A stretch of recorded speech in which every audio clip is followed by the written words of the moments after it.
Hey church, Pastor Luis here, and I am super excited today. As you notice, if you haven't noticed already, we've been doing some question and answers along with our series to be able to get more information from people who have been through some things about what we're talking about, or maybe have some expertise or some experience in those areas. And we've been on this series called The Other 90, which teaches us what we should be doing with the other 90% of our resources.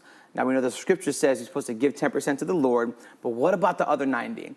My guest today, my dear friend, I would say lifelong mentor for the last 10 years, maybe a financial mentor, is Richard Everett, who I was thinking about this the other day. This is our second recording. The first one had an issue, but we're back here. We're going to cover everything again. I was thinking about it as I left the other day. I've had three people, and don't get emotional, you can get emotional. I've had three people who have majorly impacted my life, three men. The first one, of course, is my dad. Yeah. The absolute best dad in the world. Secondly was my pastor, Pastor Philip Pimlott. He's the one who pastors me now, and when I met him at 13 years old, and he catapulted my life into a different relationship with Jesus than I ever knew. Mm-hmm. And the third one is Richard Everett. Oh, wow. The third one is you, based on what you have from your book, what you've taught me, and what you have been able to impart into me over these 10 years. And so my family tree, probably way long after you're gone with Jesus, is going to be very grateful for the simple principles that you taught. And so my friend Richard here, he wrote this book, right? He wrote this book. Let me give you some background. I was at a meeting. You probably know some of this already. I was at a meeting. I met your son. And all the guys at the meeting were talking about portfolios and stuff like that. And I'm just like, this kid from the hood, what are these guys even talking about? And then I ran into this tall, dorky-looking kid, and he happens to be your son. Yeah. Ends up being one of my closest friends. Find out he's a financial advisor. We get to talking, and he gives me this book, Whatever Happened to the Promised Land. This is your first. What year did you write this, you said? It's been about 15 years now. Wow. Yeah. You wrote that first book, absolutely changed my life. I read it in a day, changed my life, and I don't know, ever since then, I have not been the same. And so I want to thank you for that. Why don't you give us some of your story, some of your background, some of your backdrop, and then we'll probably stop him here and in between and just talk about some other topics. Well, I'm honored to be here, and I appreciate you asking me to be here. I always love sharing my testimony, and I like to help Christians become better stewards, become better with their finances. So I go back almost 35 years ago when I was running a medical wholesale company, and it was fairly successful in the beginning. I had about 35 people working for me, and the problem was that I was actually horrible with money. I made millions, and I'm not exaggerating. Millions of dollars went through my hands. It would come in, and then I'd go spend it. I buy a car, and then 6 months later, I can buy a better car. 6 months later, I can buy a better car. Wow. Same thing with a house. We were in a particular house and said, well, gee, gosh, now I make all this money, I can afford a bigger house. And so I was completely out of control. I spent as much as I made, and unfortunately, I got to the point where I spent more than I made. And there came a day of reckoning. You reap what you sow. Yeah. And so we hit a recession in Connecticut, and all of a sudden business started to dry up, but the bills were still there. The bills were still there with 18% interest on top of them as well. So I was forced to lay all those people off, which was a very, very sad day. I was completely irresponsible with money, and it caused them to lose their jobs, ended up closing the doors. Problem is that I had about $250,000 in debt at the time. Now, we are going back over 3 decades ago. So if you inflate that to today's dollars, it's about $2 million. Jeez. So, folks, can you imagine being $2 million in debt? And that's scary. No job, no savings. That's scary. That's extremely scary. No job, no savings. At that time, probably no 401k or something to fall back on. Nothing that emergency pull out. Nothing. What was your lowest point? Somebody's there right now. Yeah. I'm telling you that they're right now. Oh, believe me, I've counseled a lot of young couples that have gotten themselves in the same situation. I was not maybe as deep as $2 million, but one morning I walked down the stairs, and my wife said to me, "What are we going to feed the kids today?" Because we didn't have any money to go to the grocery store, and the cabinets were empty, literally. Man. Now, as a father Yeah. and as a husband, that clearly was the lowest point of my life. I had failed in so many different. I failed in business. I felt like I failed as a father, a provider, and I felt like I failed as a husband. But when my wife asked me that question, the only answer I could come up with was I turned my back so she wouldn't see me crying. I said, "The Lord will provide." And I honestly believe that the Lord. I didn't know how, but I believe that the Lord would provide. And here's the interesting part of that. She took the kids out for a ride just to get out of the house. And a couple hours later, the doorbell rang, and a complete stranger showed up at my front door, and he said, "Are you Richard Everett?" And I thought it was another bill collector. And I was hesitant to answer. I said, "Yeah, why?" And he pulled out of a shirt pocket a $100 bill, and he said, "The Lord told me to come here. He directed me here. And he told me to give you this." Complete stranger.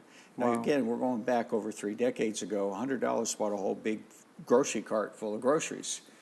It's funny, I went to Costco the other day, and $500 bought a box this big. That's about right. That's about right. Yeah, how times have changed. But the Lord did provide. And over that period of time, there were other times where the doorbell would ring, there's 2 bags of groceries there, and we look around, there's nobody there. So God miraculously took care of us during that period of time. But it was also obviously a turning point, because I had recognized that I had been a failure with money, a complete failure. I openly admitted it. If I had been a good steward with that money, things would have turned out differently. Yeah. So what I did was I decided, since I didn't have a job, I decided to open up the Bible and start in Genesis, and I read all the way through to Revelation, and I took a highlighter and I highlighted everything in the Bible where God had something to say about money, stewardship, and finances in general. Some of the parables, some of the scriptures. And I still remember to this day, finally finishing in Revelation. Everybody had gone to bed. I'm still reading. I finished, closed the book, and I said, "Oh my God, what a mess I've made." I didn't realize how much the Bible has to say about those 3 things: stewardship, money, and finances. And I got down on my face on the floor, and I repented before God and said, "God, I'm so sorry. I blew it." And I prayed for a second chance. I wasn't entitled to it, but it is funny. God is a God of a second chance, and the third chance, and a fourth chance. But I repented. I asked Him to forgive me, and I asked Him to give me wisdom going forward on how to handle money. So that reminds me of this moment with my father. These low moments financially, where I remember there's been times where, by the grace of God, I'm never $2 million in debt. But have things piling up before I met you, honestly, and feeling like, as a husband, can I carry the weight of taking care of my wife? Sure.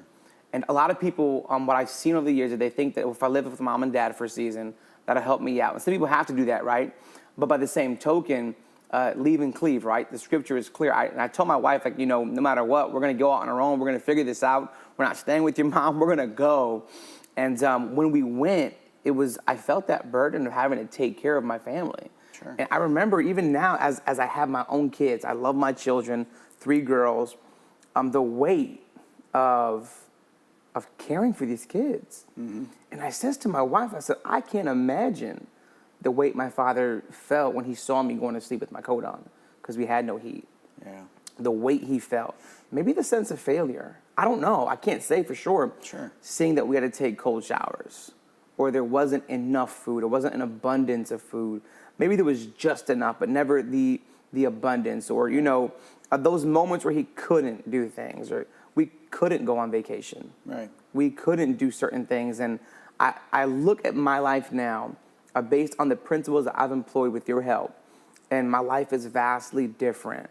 I can't imagine that. So you're sitting here saying we have nothing to eat. God sends a miracle, a literal, down-to-earth miracle. Mm-hmm. That's just like, Lord, only you. That's right. In that time when he sends that, you said you closed off with a prayer, right? You pray, Lord, give me wisdom. Reminds me of Solomon. He's about to take on the kingdom. Yeah. And God's like, whatever you ask for, I'll give it to you. He's like, just give me wisdom. Sure. And God's like, well, because you didn't ask for everything else, I'll give you that too. Mm-hmm. It kind of reminds me of that. But not just that. You're sitting here saying, at my lowest point, right, I had all this here, this business I had before. Would you have ever made the pivot, though, into what you ended up going into? The answer is probably no. No, absolutely not. Absolutely not. And you probably wouldn't have ever experienced the gift of what you have now without going through that failure, right? Mm-hmm. It's one of those Romans 8:28 defining moments where he takes every mess, everything, and it works in our favor. So you find yourself deep in debt. You go through the Bible. What's next? Well, it's interesting, too, because I got contacted by a few friends of mine, including a couple pastors that I knew, and they knew the mess I was in, and they had recommended that I get into finance. They said, Richard would just be a natural at it. And I laughed because I'm a financial failure. Now you want me to go into the financial investment arena, if you will. And that's when I first realized that God has a sense of humor. Yeah, he does. He does. But he does take people that have failed in a particular area to be people that can minister in that same area because they've been there. They've been through that. Yeah, preach that. That's facts. Yeah, no, it's absolutely facts. So many great examples in the Bible. My point is I had to go make a living. Yeah. Because I didn't have a whole lot of choices. And so there was a company that was willing to take me on to train me, get me licensed, and do all that, which was pretty remarkable, again, under my circumstances. So that was my entry. In 1984, I got into the financial service business. Initially, there was insurance and mutual funds, and then I moved up as a senior vice president, and then from there I decided to open up my own firm a few years later, which became one of the largest independent firms in the country. Wow. Only because of God's blessing.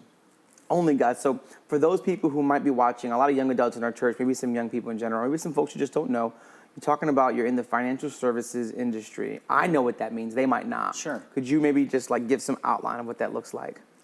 Well, yeah, there's different aspects of it. I mean, certain people call themselves financial planners, but they only sell, let's say, insurance or mutual funds. But we decided that we wanted to be a registered investment advisory firm and a full-service financial planning firm. We actually had our own estate planning attorney in-house. We had several other licensed and trained individuals on how to manage money, as opposed to just, again, selling insurance or just selling mutual funds. We wanted to put our clients' interests far beyond ours, and the way you do that is you open up your business so that you can do all aspects for clients. So there's no conflict of interest. So if, for instance, if you come in our office and you have X amount of dollars to invest, and you determine that stocks might be the best thing for you, not the best thing for everybody, but just say you want to do stocks, well, then obviously we can do that for you. Somebody else walks in the door and says, well, I don't want the volatility of stocks. I don't want to take that kind of risk. I'd much rather do bonds. Bonds might be appropriate for them. So as a registered investment advisor, they can give you whatever you want and then oversee it for you to make sure that it continues to grow for you over time. That's awesome. So you find yourself in this place of debt. I remember, I remember we talked about this last time. We have to talk about it again. I remember in your book the story of you out to eat prior to you closing your company. Yeah. The Bible says this, that to borrow money and to not repay is wickedness. Right. It's actually evil in the eyes of God. You had the opportunity to file for bankruptcy. You could have taken that route. Why didn't you? Well, I think primarily because of conviction. Yes, I could have filed for bankruptcy, and yes, it is legal, but I also remember in the back of my mind that prostitution is legal in Las Vegas. That doesn't mean that I can hop on a plane and indulge myself. It's not morally. It's going to be a hard no from Mary Sue. Well, it's not scripturally, I believe, permitted. So it was a decision I made. I did not want to file bankruptcy. I said, God, somehow, some way, if you can bless us, I promise to pay that money back, that $250,000 back. And so one of the first exercises I did was take a legal pad and wrote all the people that I owed money to, 7 pages of it. Whew.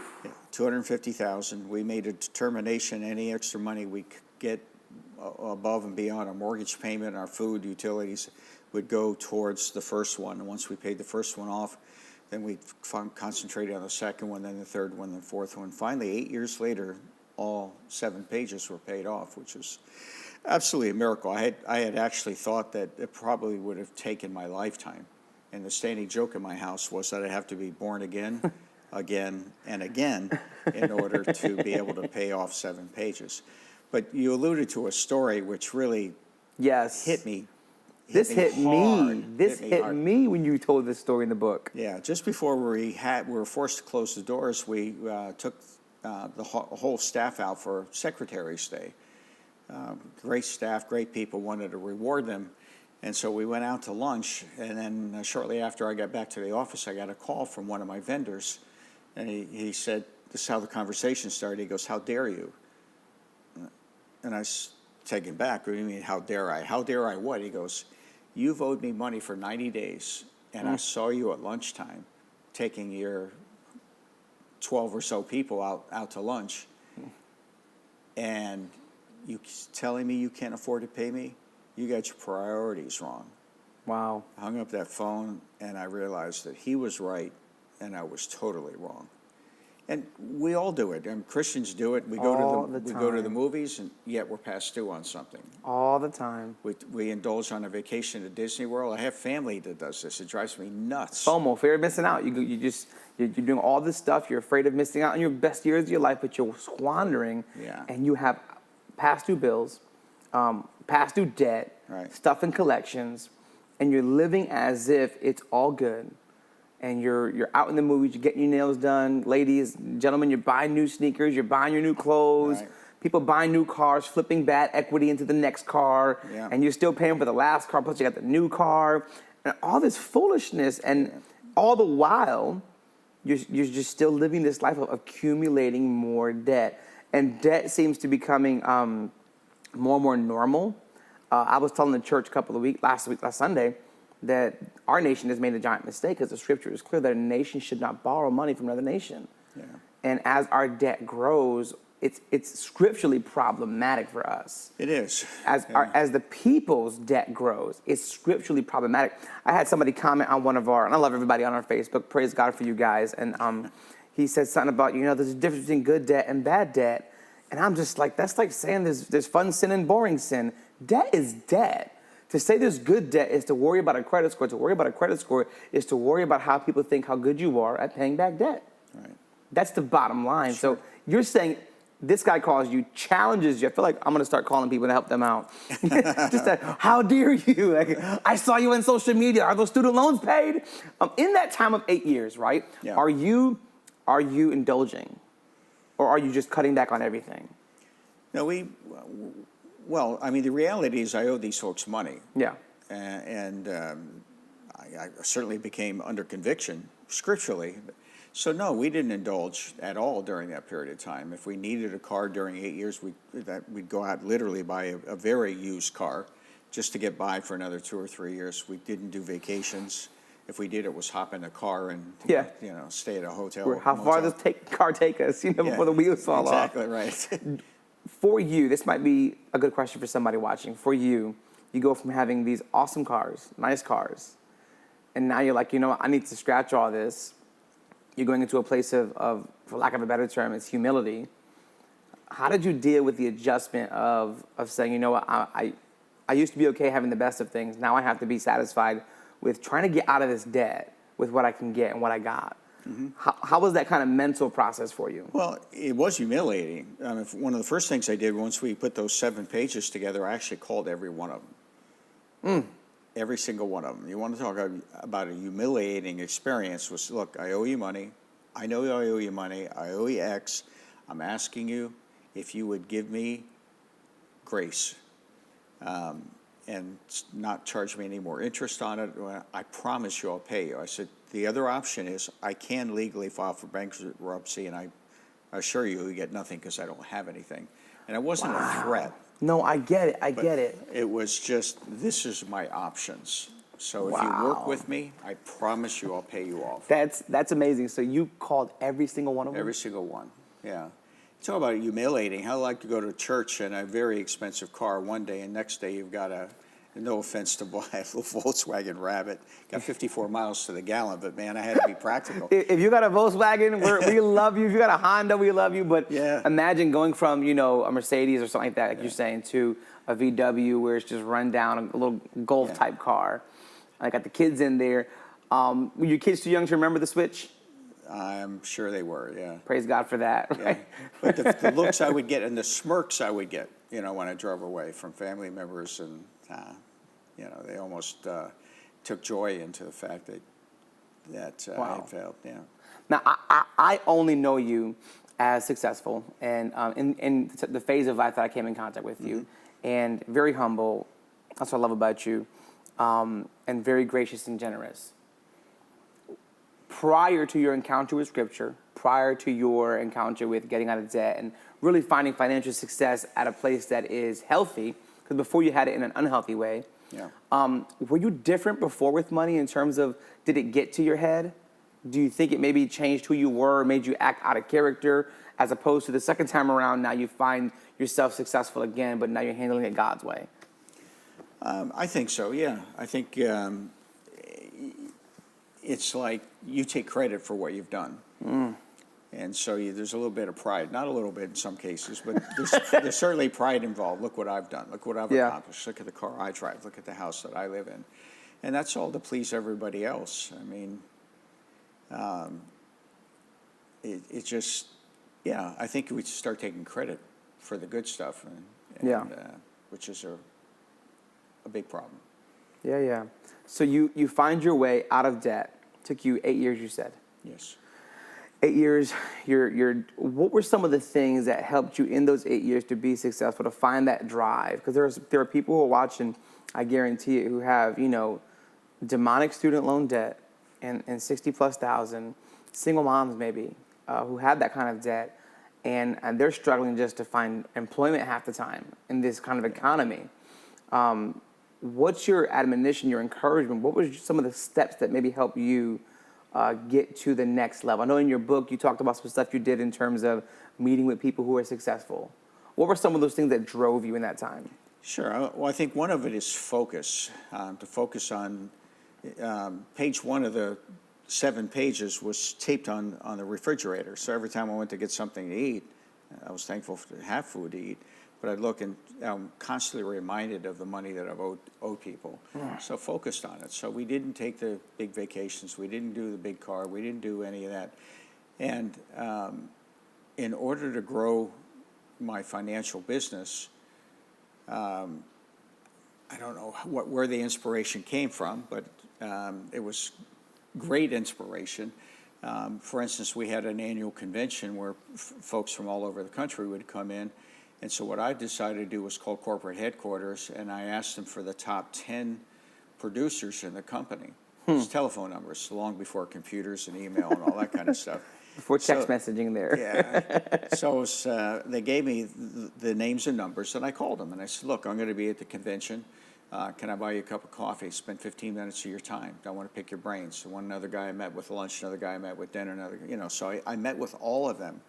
And I asked them this basic question: tell me the best 3 ideas on how to grow your business, the best 3 ideas to run your office, the best 3 ideas for marketing, and then a final parting shot. What advice can you give a guy that's just starting off in the business? So I walked away with meeting 10 very, very successful people. Wow. And with some great ideas. And that probably cut my success time. Instead of, they always say it takes 3 to 5 years to get a business going till you're ultra successful. I needed to cut that down. And so I was able to cut it down actually to 2 years by picking the brains of some of the smartest people in my industry. So that was a big deal. That was a big deal. Once the money started flowing in, it was just like cross another name off that list, cross another name, and cross, and finally get all that money paid off. Was the weight that comes off when you pay it off. It's like a 100-pound weight on your shoulders. That I'm debt free. And somebody said to me years prior to that, because Rich, as great as you might be able to think being debt-free is, it's 100 times better. That's a fact. It's just, That's and a when fact. I crossed that last one off, it was like, it was 100 pounds lighter. It's just, And you were committed at that point to not creating new debt. No. As a matter of fact, I said to my wife, we're on a roll. Let's pay the house off. How many years? 2 more years, actually. 2 more years after. Wow. Because we were taking the money that we were paying towards all those folks. And just throwing it at the mortgage. And refocused it towards the mortgage, get the house paid off in another 2 years. So in 10 years total, went from $250,000 in debt to, plus the mortgage, and paying everything off, which is awesome. What awesome feeling. Thank you, Jesus. So when you want to buy a car, just either, well, depends on the car, but generally you want to buy a used car, for example. We did. Yeah. And then, it's just great. I try to explain to people too that, and most folks don't care. The sad part is because their mindset is so fixed towards material things being wealth and riches. A lot of folks have riches, they don't have wealth. Riches are being the material things as opposed to being the generational stuff, that's wealth. Sure. Which is not just finances, it's also character. It's also the gospel of Jesus Christ, salvation running through your family, that's wealth, right? Yeah. Above and beyond finances. But I look at people and I try to tell them all the time that what you're paying in a car payment, if you're throughout your life, you constantly have car payments, the majority of your life, that's one of the main, statistically speaking, one of the main things that would keep you in a place of poverty or in a below middle class. Sure. And it's because it's simple. You notice what I do. If you would take that $400 and you put that into a investment or a mutual fund at some point, and you do that instead of making car payments over the course of 20, 30, 40 years, sure. You're talking about millions upon millions of dollars when all you have contributed is $250,000. Yeah. And people don't understand that. We'll get into that in a moment. People don't understand that, right?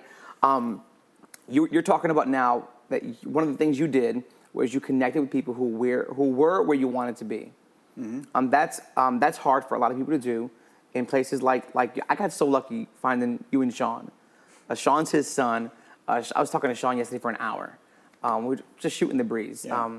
And I remember when he gave me the book, I remember that I read that thing in a day. I devoured it. Yeah. When you have a focus and you want to accomplish something, when I had this beautiful wife, and I just did not have the wherewithal. I knew a lot of things about a lot of things, but I didn't know the things financially I needed to know. I read the book in a day. I called Sean up. I was like, I got to meet your old man. He calls you Shapad. You want to meet Shapad?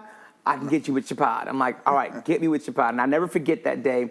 This is before me writing down appointments. And I was, and really being organized. And half the time, I triple book right now. So call Jaylene, don't call me. Call my admin. I'll double book. Yeah, I'll be there. She said, you got 6 other things at 6 o'clock tomorrow night. I'm like, oh. And so I remember I was in Derby at a meeting, and my wife was there. And you texted me, and all you said was, are we still doing this today or what? And I remember like, oh my God, I'm missing like a big moment in my life. I just knew it was a big moment. I knew, and a moment in the sense of, it's not like you did something specifically. It was just the influence you were going to make on my life, the inspiration I was going to get from that conversation. And I remember just doing that. And I flew from Derby to Solda Cuba, New Haven. That's Church Street, right? Yeah, Church or Crown, one of the two. Crown, yeah. Crown. Yeah. And I ran over there, and I remember you were gracious to wait 45 minutes for me. If I never apologize about that, I'm sorry now. But that led to a great friendship. That led to a great open door for me to be able to communicate with you and ask pivotal questions. If I have ever called you, it's been a pivotal moment in my life. And those moments of even just church stuff you've helped with citywide. You gave us ideas. You probably don't remember it at Adriana's. And I'll never forget, random story has nothing to do with nothing. We were at Adriana's with the accountant that day. And they're giving us all the food. And you looked at the waiter and said, the speaker above me is too loud. Can you have them lower the speaker? He says, no problem. And I says to myself, I never knew you can go to a restaurant, ask them to lower the speaker. Like, who is this guy, Rich? Who does he think he is? But even some of the info we got that day has helped our ministry get to a better financial trajectory, exercising wisdom in how we manage stuff and how we look at finances. And so those have been pivotal moments in my life. And I remember meeting you, having those people. Not everybody is as lucky as I am. I found you and Sean. I found out Sean's a financial advisor. And I remember after reading your book, I just wanted to start getting involved in long-term financial planning, AKA investing. Right. For a lot of people, investing nowadays is me doing it myself, but there's a proper way to do it in terms of hiring a financial advisor, an RIA, as you put it. Right. And we'll talk for a moment here now about what the differences are, because there are a lot of people who, number one, the first step is not to get a financial advisor, is get a budget. Right. If you can't get a budget, skip the advisor, you're not going to make it. No offense, I love you guys, budget. And then you got to run out of debt. Like, do everything you can to leave debt. There's that proverb that Dave Ramsey always uses where he says, like a gazelle from the hands of a hunter. And it's in reference to debt. He's like, you get gazelle in a sense. Like, have you ever seen one of those National Geographic where they're running for their lives from the lion? Yeah. That's how you got to be about debt. All debt, good debt and bad debt, AKA, right? All debt. At that point, you're ready to secure your future. And here's what I realized, Rich. I realized this church was too small to give me a retirement. Nobody's going to do it for me. I'm not going to sit there and depend on the system. I can't. The difference for me between my retirement, between wealth and welfare, was you. The difference maker was you. And it was either going to be that Lewis was ill-equipped with that wisdom, and I was going to end up on the system, and some joker pastor had got me to opt out of Social Security. I remember the first meeting I had with you, you told me that was a bad idea, and I'd already done it, and I left there dejected. I was devastated. I made a big mistake.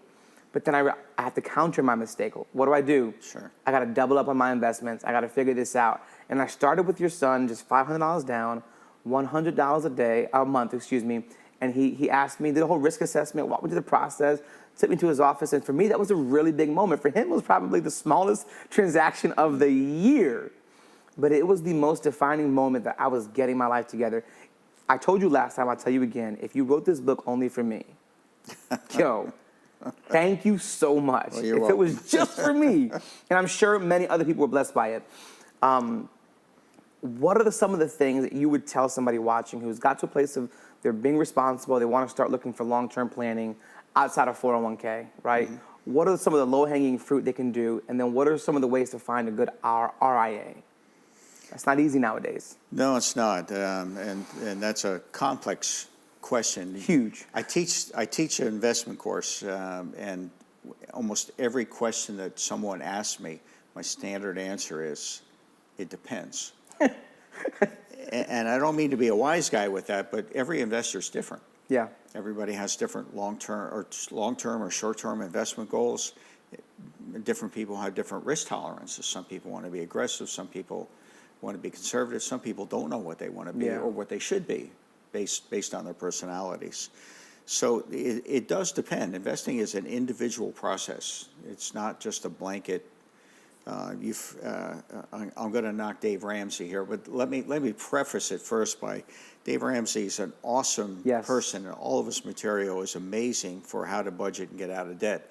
And if you're in debt, that's the place to start. Yeah, absolutely. 100%. Go on his website, read his books. I actually have taught his course, but he only brings you so far. And that's what I hear from my students most often is, Rich, we're here for a reason. We've gotten ourselves out of debt. We've done the Ramsey University, Peace University. We've done all of that, but we don't know where to go from there. And so I've been encouraged by many of my students. I've been encouraged by my son to write the second book, which is an outline of the small groups that I teach or the courses I teach at various colleges.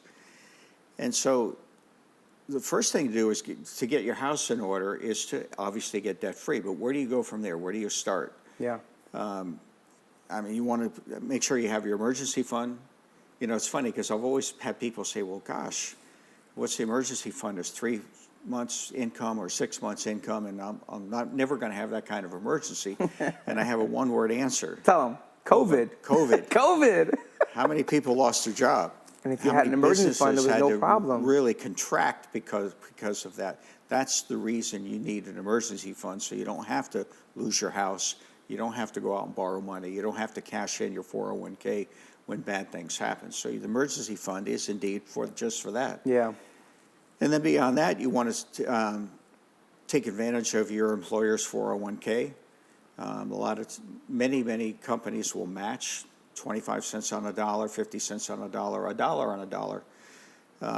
So if you're investing $100 a month in a 401k, your employer may actually be throwing another $100 a month in. So you need to look into that. People don't realize that. Oh. The amount of people I talk to Yeah. who wait to invest, and guys, if you're listening to me, if you never listened to Pastor ever before, listen to me. Waiting 1 year, you know this as well as I do. Yeah. 40 years out can be $1 million difference. Oh. It can be $1 million difference. Sure. You tell a story in the book, I believe, of a girl who thought she couldn't afford to put anything away. Yeah. Walk me through that again. Sure. Well, it is a funny story because she was 25 years old. And normally we don't work with 25-year-old clients, and I don't mean to be offensive of that, but her parents sent her in and said, maybe Rich You were can doing help them a favor, like Yeah. Sean was doing for me. Yeah, exactly. I was doing her parents a favor, which are clients of ours. And she didn't want to, clearly she didn't want to be there. You know, she was just going through the motions, and I don't have any money to invest, and I hear that often. But let me digress for a second. Go for it. Do it all. Because everybody has something they can invest. And what I mean by that is it's a matter of prioritizing things in your life. If you really want to invest, then you probably could give up cable TV, or you probably could give up bottled water and use Tap. Yeah. You probably could look at your budget, prioritize, and say, gee, maybe I can come up with $100 a month. Yeah. And here's the bottom line on that. $100 a month for a 25-year-old, by the time they're 65, is $1 million. No, easy. Invested in a mutual fund at roughly Correct. 12%, which is what they've averaged. A good mutual fund is average over that period of time. But the funny story is, she's sitting across from my desk, and she has a Starbucks coffee. And I'm not knocking Starbucks, but she goes through this whole thing on why she can't invest. She doesn't have any money. I said, well, that's interesting, but tell me how much that costs, pointing to the cup. And she goes, $4. Cafe latte? Yeah. So I said, well, what about if you you're still living with your parents still, what about if you made coffee at home and took coffee to go and saved the $4? And then I also found out she had a 401k, but she wasn't participating because she didn't have any money. And I also found out that they were matching dollar for dollar. So I said, well, why don't we? So I went on my computer and I did $4 a day times 5 working days times 40 years of working lifetime plus the company match. And it came up to $996,000. So by just simply giving up buying a cup of coffee out instead of making it at home, I said, do you have any idea what that's costing you? $1 million. They don't realize it. $1 million. They don't realize it. So when you say to yourself, I don't have money to invest, I would challenge you to take a look at your checkbook and see where your priorities are. And maybe you can find that $100 a month to get started. If you're young enough, that's all you need to do. A lot of people are investing and they don't realize it. Like they're investing in restaurants by eating in them. Yeah. They're investing in their now, but they're not investing in their future. They're investing in Nike by buying Nikes. They're investing in, but they're not getting any real long-term benefit from any of that. It's just my now. And when we have such a now mentality, we don't really do anything that's going to help us to get to that place of financial security when we're older. Yeah. It's amazing to me. Now, a lot of people don't participate in their 401k. They don't understand it. And there's 2 ways to understand it that I always tell people. Number 1 is free money, right? Free's good. Free is really good. Yeah. And number 2, it lowers your tax bracket. It does. It's pre-tax income. Like you have to realize that. And when people don't realize that, they don't have that wisdom, they think they can't afford it, they don't realize what they're missing out on. Free money. Right. And so you said 401k is low-hanging fruit, right? What else? Yeah, beyond that, you want to, well, it depends, again, on the situation. If you have young children, you probably want to consider looking at opening up a college fund, 529 plan. I was able to do that for my kids. I'm actually able to do it for my grandkids now. And that's a big deal. As you know, so many young couples are strapped with student debt. So be able to save for your children, at least to have some money put aside, you can do what's called a 529 plan. Yeah. Money grows tax-free for the child. If you start early enough, and again, you do $100 a month when they're first born, by the time they're 18 and go off to college, you may have, $70,000 or $80,000. That's certainly a help. That'll help get them to the train ticket to the school nowadays. Your son killed me He broke my heart one day. Yeah, tell me, because he broke my heart, and he was so brutally honest, but it really gave me some perspective on my life. Yeah. And it wasn't something I could change in the moment. I had made my decision to work as a pastor, and it's not lucrative, that's for sure. And I said to him, I had Aria. I remember I had this treasure, I had this little baby girl. And I said, hey, what does it look like to open up a college fund for her? Mm-hmm.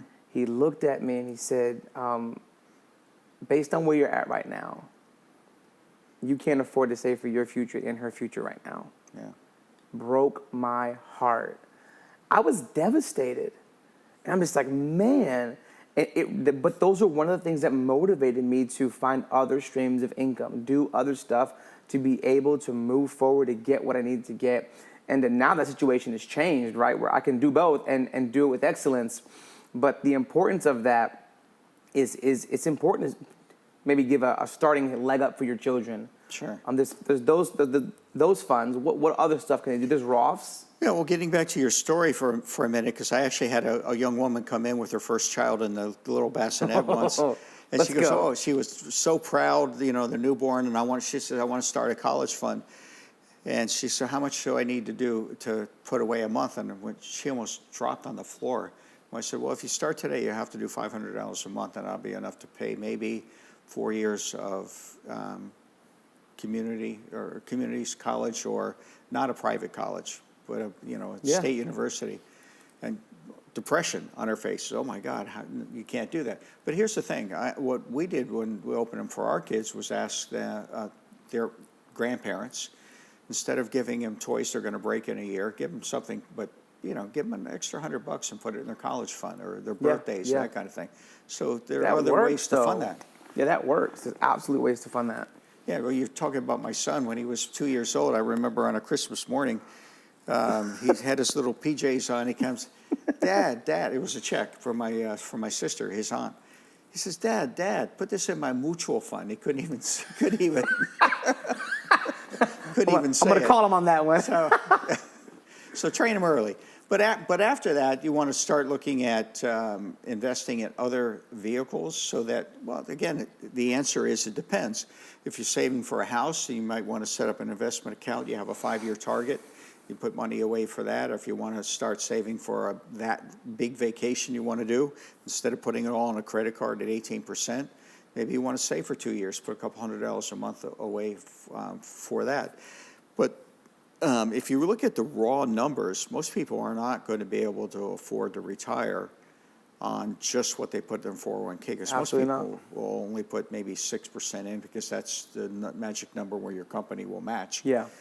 So beyond that, you want to look at some tax-deferred vehicle like a Roth IRA. Roths are the greatest thing since sliced bread. For those who don't know what a Roth is, it took me forever to grasp it. There's Roths, there's Roth IRAs. What is a Roth? Walk them through it. Yeah, well, it's named after Senator Roth from Delaware, who's since passed away. But God bless you, Senator Roth. Yes, I hope you're with the Lord. It's one of the best things Congress ever did for us as Americans, and I do mean that sincerely. You put money into a Roth IRA, you do not get a tax deduction on the front end. The money, however, the big deal is that the money grows tax-free. Tax-free. Wow. Not tax-deferred, tax-free. So if you're looking at maybe you can put $1,000 away a year, $500 a year. You can start there, and as you make more money, put more away. I mean, at my age, I can actually put $7,000 away, and I take advantage of that. I put $7,000 for my wife and I, because someday I'm going to want to live off of that money, and I get to pull that out tax-free. So if you don't mind, let me give you a quick illustration. So you have a 401k or an IRA, which is tax-deferred, which means at some point in time, when you pull that money out, you're going to have to pay taxes on the entire amount you pull out.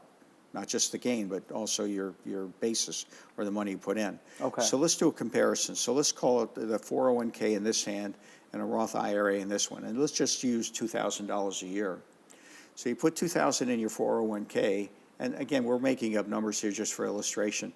Put $2,000 in here, let's say one time, and at 65, it's grown to $100,000. You put same $2,000 in a Roth IRA, and it's still going to grow based on the investment vehicle you choose to $100,000. So here you are, retired. You've got two pots of money. You You got a 401k with 100,000. You have a Roth IRA with 100,000. If you decide to pull a whole 100,000 out of the 401k, you're going to pay taxes on that whole amount, which is going to be roughly 30% between state and federal. So in other words, you're going to net 70,000. You put the same 2,000, it grows to 100,000. Now you pull out the whole 100,000 tax-free. It's a $30,000 difference. So Roth IRAs are huge. Yeah, on a single $2,000 investment. So now, based on people's age, you might not know this. You know this. You can only put certain amounts in. I think the younger you are, the less you can put in. The older you are, the more you can put in. You're at $7,000, you said, a year. Yeah. Once you hit age 50, is what's called a catch-up provision. You can put extra $1,000 in per year. I think I'm at $3,600 a year, excuse me, for me and my wife each. It's something like that. And the $3,000 is something I can put in right now. Yeah. And as I get older, I can do less and less. And the reason is simple. It's because it's going to grow tax-free in the end. They want to limit it, but it's growing tax-free. It's not tax-deferred, which is huge. Right. That's actually a really big deal.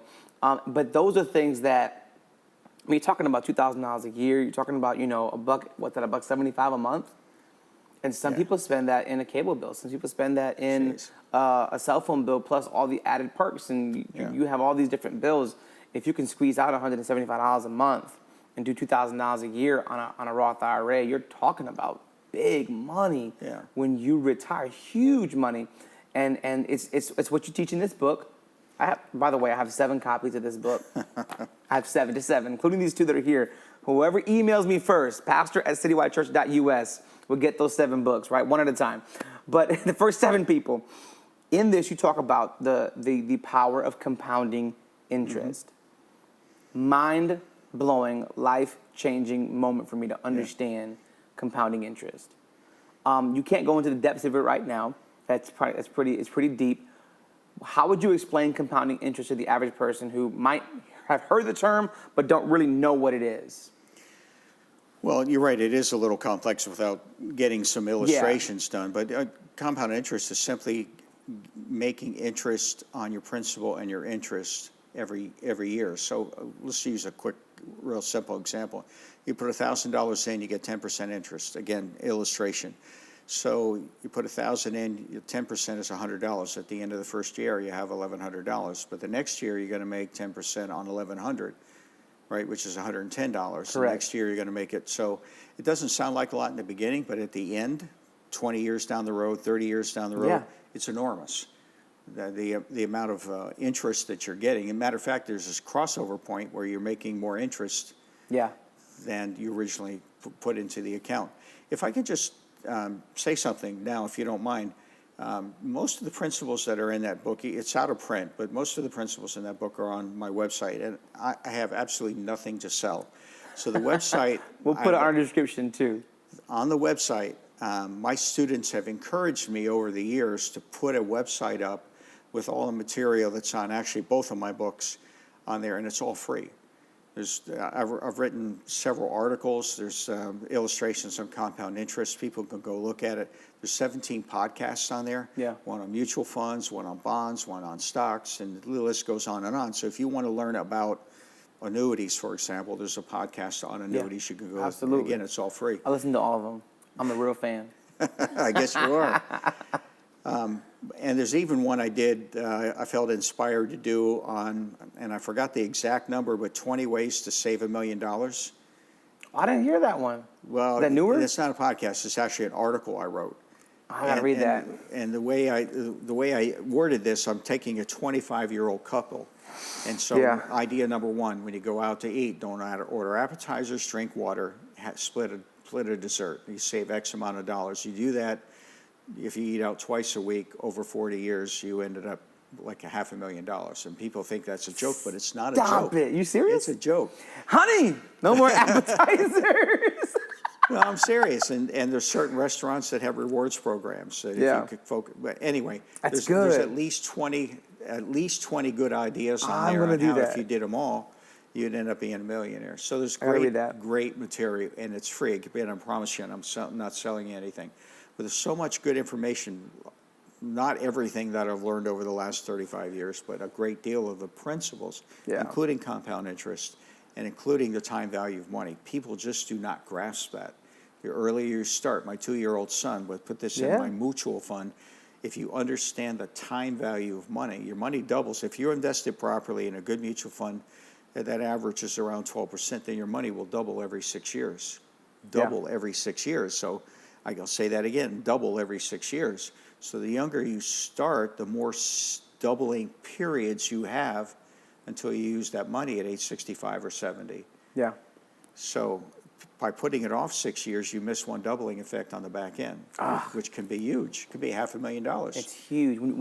When I do my calculations and I look at all my investment calculators and do projections of where I could possibly be in X amount of years, when you get to those like that 35, 36, 37 year of longevity out there, it's just, you're getting mega money in just interest. It's all interest at that point. It's just interest on interest on interest, and you're doubling over year to year almost. You go from $1 million to 2 to from 2 to 2.7, 2.7 to 3.6, and it just goes and grows. It's wild to think how much interest. Most people know compounding interest, Rich, on student loans and credit cards because they can never get out of it. Right. Minimum payments are designed to keep you right where you're at and to have making no room in your getting out of debt.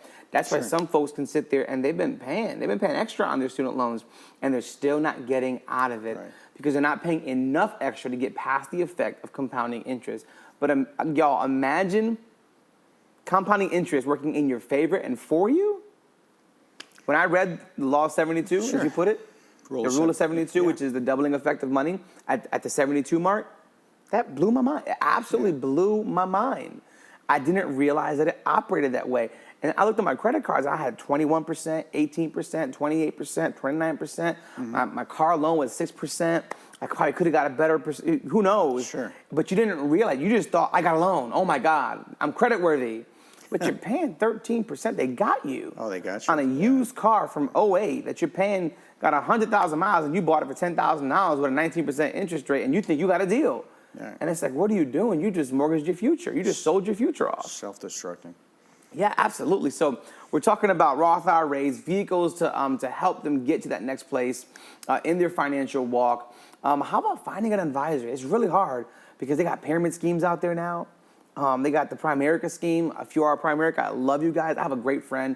I wouldn't say he's a great friend. This guy who always contacts me to try to work for Primerica. He's a funny dude. Yeah. I love him so much. He's a great gentleman. He really, really is. He means well.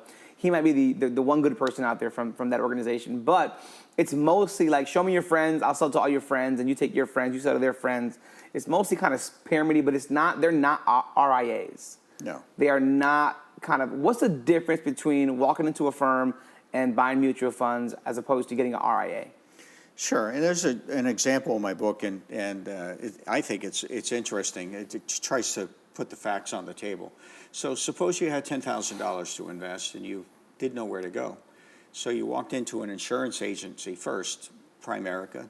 Actually, there's an article on the website about Primerica, the pros and cons. And the reason I wrote it is I had a young couple from our church in Florida come to me and said, "Is this any good?" And so what I did was borrowed it, and I did an illustration of what Primerica has to offer versus what you could get in the outside world. Yeah. And there was, I think, about $227,000 difference over the 20-year period of time. It's enormous, so it's not the best deal on it. So go on the website and read the article. Greatinvestor.com? Greatinvestor.org. Org, sorry. .org. Because it's not for profit. It is, that's correct. So if you walk into an insurance agent, what are they going to recommend you invest your money in? Some sort of insurance product. Is that necessarily the right product for you? Yeah. Or the next guy that walks in, or the next guy, or the next guy, or the next guy? And the answer is, it depends. Probably not. Yeah. It's the same product for everybody who walks in the door. It doesn't make sense because everybody has different goals, financial goals. So they're going to try to sell you insurance products. Whether it's the best thing for you or not, it's the only thing they can sell, and that's the only thing way they're going to make a living and make a commission. Yeah, yeah. So you want a second opinion. So you go down to the bank and you sit down with them, and they usually most of the bigger banks have folks that sell mutual funds besides CDs. So what are they going to recommend to you? Oh, I have this great mutual fund for you, or I'm going to put you in a CD. Those are your only choices, because that's all they can sell. And the only way they're going to make a commission is if they sell you their products. Now, is that the best thing for you? And the answer is it depends. Probably not, because everybody coming in the door is different. They have different goals and aspirations. So now you want a third opinion. You walk down to the local brokerage house, like the big brokers. And, of course, they sell stocks and bonds. Well, what are they going to recommend? Stocks and bonds. Stocks or bonds, because that's the only way they're going to make a living or make a commission. So it's an indwelt conflict of interest, because they're only going to recommend something to you that they can make a commission or make a living off of. So I do find that an inherent conflict of interest. Yeah, absolutely. And I will say this, and I wrote it in my second book, and I thought it was a little bold in doing it. Beware of buying anything from anybody that's going to make a commission off of you. Period. Right? Yeah. Beware. I mean, I'm not saying that they're all crooked or bad, but yeah, but beware. There's always a self-interest. There's completely self-interest, right? So if you go to a registered you want a fourth opinion now, you go to a registered investment advisor, RIA, and they have special licenses, special training. They are responsible legally to do what's right for you. They have a legal fiduciary responsibility to invest your money where they feel that it should be invested that's in your best interest. They are legally responsible to do that. If they don't do it, they are going to get sued and they're going to get fined, and they're responsible to make that difference back up to you for not putting your interests first. So I look at it this way. When a client came in, I was a registered investment advisor. I am retired, a registered investment advisor. When a client came in, I explained it to him. It's very simple. We charge you a fee for performance. The better we do for you, the more money we make. The better we do for you, the more money you make. We sit on the same side of the table. Yeah. So when I make a recommendation to you, you know it's in your best interest. Yeah. You know that. Now, I'll make one comparison, if you don't mind, because I unfortunately started my career with one of the big wirehouses, big brokerage houses. No way. I learned the hard way that they don't have the client's best interest in mind. And I'll give you an example. This is the way the game works. You come in, you want to invest in stock. So I recommend IBM to you. And about a year down the road, I pick up the phone because my mortgage payment's due, or I have to pay for my Porsche payment. And I call you and I said, Pastor Luis, that IBM worked out really well, but I think we've pretty much peaked. Why don't we sell it and then buy Southwest Airlines? I think it's going to go off to new highs. And so you're going to take my word for it, because I'm the guru, right? I'm the guy. I just made 3 commissions off you: to sell you IBM, to have you sell IBM, and to sell you Southwest. And eventually I'm going to call you and make you sell Southwest, or recommend you sell Southwest, and make another commission and sell it. So they're constantly churning the account. Wow. Right? So step 2 of that is, a year from now, my Porsche payment's due, or my kids' college tuition's due. I give you a call and I say, that IBM I sold you didn't work out. The analyst that recommended got fired. We have a new analyst. She's recommending Southwest Airlines. Why don't we sell IBM, cut the loss, get your tax break, and go over and buy Southwest? Again, I've accomplished the same thing. Yeah. 3 sales, whether the stock went up or down, that's my pitch. And when I started seeing that at the firm I was working for, that's when I went home on a Friday and said to my wife, I have to make a change. Wow. So I couldn't in good conscience sit so there. They're not managing the money for the best interest. They were managing the money to get commissions, right, point blank. Yeah. Now, I remember that confused the daylights out of me, because somebody really challenged me early on, be careful who you're getting money to. And when I had first met you and Sean, and I remember Sean said to me, I said, how do I get started? And I told you before, he says to me, because he speaks of himself in the third person. Yes, he does. He's like, hey, listen, he calls himself Tan. You give Tan money, Tan steer you straight. Mm-hmm. And people were saying, well, there's no way that he's doing something for you because you're not paying commissions. But they didn't understand he was a RIA. Right. He only makes money when I make money. Mm-hmm. He grows when I grow. And that's a huge motivational factor for somebody with a fiduciary responsibility who's an RIA to make the right choices. Now, you told a number of stories in your books or in different times. Walk me through 2001, 9/11. You are an IRA. At that point, you have a very successful firm. Walk us through that whole time frame so they can get a picture of what it looks like to have somebody working on your behalf. Sure. Well, it was a traumatic day. I mean, living in Connecticut, and you could almost see New York from where I lived. New York we lived on the shoreline. And my routine for work was I'd get up extremely early. I'd get on my computer and do research what happened to the markets overnight. I wanted a quiet environment before I went to the office. And I usually went in at around 10 o'clock. And so it was such an eerie feeling getting on the highway because the highway sign says all roads to New York City are closed. I didn't know what had happened at that point in time. Wow. And so all I could say to myself was, oh, crap, this is not good. Yeah. You know, so I walked in my office. We had a widescreen TV in my office. I walk in, and my entire staff are crammed into my office looking at the TV screen. And as I walk in, the first tower comes down, and just a few minutes later, the second tower comes down. And I was actually in the World Trade Center a month earlier. Wow. And I actually have friends that I lost that day. My neighbor lost that day. Wow. Extremely traumatic. I'll never forget the events of that day. But here's the point. My staff looked at me when the second tower came down. They all turned around and looked at me, and it's like they didn't have to say anything. I could just see it in their eyes, like, what now? Yeah. Are we all going to lose our job? Is this the end of the world? Is this World War III? And I said to him, just give me time to think and go back and take the calls, and I'll take them all. Clients are going to start calling. And the market was closed for 5 business days. Yeah, that happened on Tuesday, so it opened back up on Monday, right? Monday or Tuesday. It was closed 5 business days, and it was remarkable that they were able to get everything back and running because a lot of the equipment was in the technology. We're in the World Trade Center. But anyway, I had time to think and pray. And I had asked God for wisdom. I had asked him for direction on what's the right thing to do for my clients under these circumstances. And it only took a day or two to realize that the best thing for my clients was once the market reopened was I had 2 traders. One was my son and another young guy. I instructed them both the very second that the market reopened, push a button and sell everything our clients own. And you're able to do that as a registered investment advisor. These other bankers and brokers and insurance guys could not possibly have done that. How many clients? 1,700 clients. How much money are you managing? Are you talking about? Several $100 million. So people understand the gravity of this. You're not talking about $1 million. You're talking about a couple $100 million. 1,700 clients.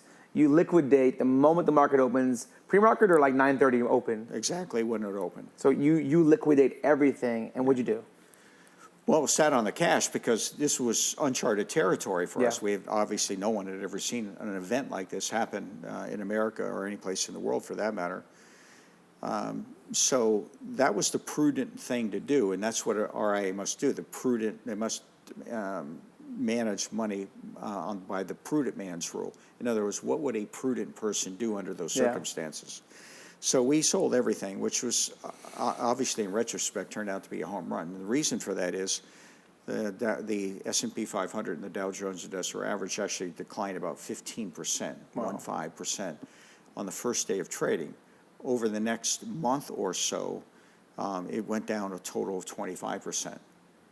So our clients during that first month ended up losing 0. Well, other people are losing a quarter of their wealth. They lost a quarter of their entire investable assets. And what was even far more interesting than that is that now I had the time to think, pray, ask God for wisdom and direction and guidance, and my clients are sitting in cash. Well, there's tremendous opportunities, unfortunately, in a disaster. The market goes down. If you have cash, when there's blood on the water, you go in, you go in and buy. So here's the thing. As an example, say a client had 100 shares of IBM. Well, we sold it, let's say it was trading at 100, and we sold it at 100, yeah. But now it's trading at 75. So I can take that same cash and buy IBM at 75 and watch it rebound to 100 in 6 months, which is pretty much what the market did. That's a huge return for 6 months. 25% return in a month. That's huge. It's enormous. So a RIA has discretion over your income. Obviously, your money is safe. It's in a third-party custodial account, but they have discretion to buy and sell for you based on the guidelines that you give them.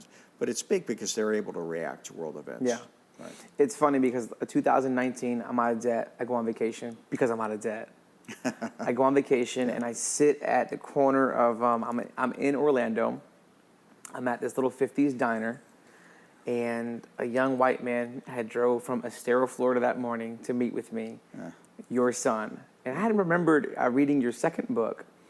And I remember, like, Sean, I said to him, I'm investing, I'm doing X amount a month.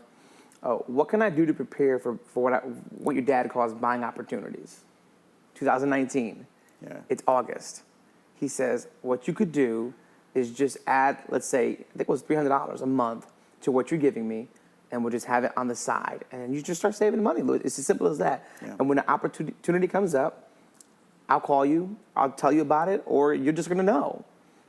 It's gonna be obvious. I'm like, okay. So from August to March, I'm saving money. Mm-hmm. I had $4,000 with Sean, and I had $7,000 cash that I had just saved up. Mm-hmm. I'm out of debt now. Right. The pandemic hits. The markets are just pooping all over the place. Yes, they are. People are freaking out. I mean, it is going nuts. I didn't even know the percentage dropped, but it dropped a ton. Yeah, almost half. Almost half, right? And I remember I text Sean, and all I said was, what are we buying? Mm-hmm. And he said, all I know is that Warren Buffett has been through everything. Put some money into Berkshire. I text you. I said, what are we buying? You gave me the best piece of advice. You said, it's a pandemic. Everyone will pay their life insurance. They'll pay their life insurance before they pay their mortgage right now, because it means money if they die. Right. So we bought Prudential at what, $30 or $60? It's dirt cheap then. It was dirt cheap at half. Mm-hmm. And then I bought some other stuff. We just bought a bunch of, you told me like a bunch of different IVR. You put a bunch of stuff you told me to buy, whatever it was, I bought it. Mm-hmm. Everything doubled. Right. One of them went 30%, one of them went 40%. Everything else, Prudential doubled. Yeah. I was able to double my money. Literally, I put $6,000 in this account with $4,000 with Sean, doubled my money, and everything you told me to buy. Mm-hmm. Buying opportunities. But if you don't have those people there to tell you that, you're freaking out with the rest of the crowd.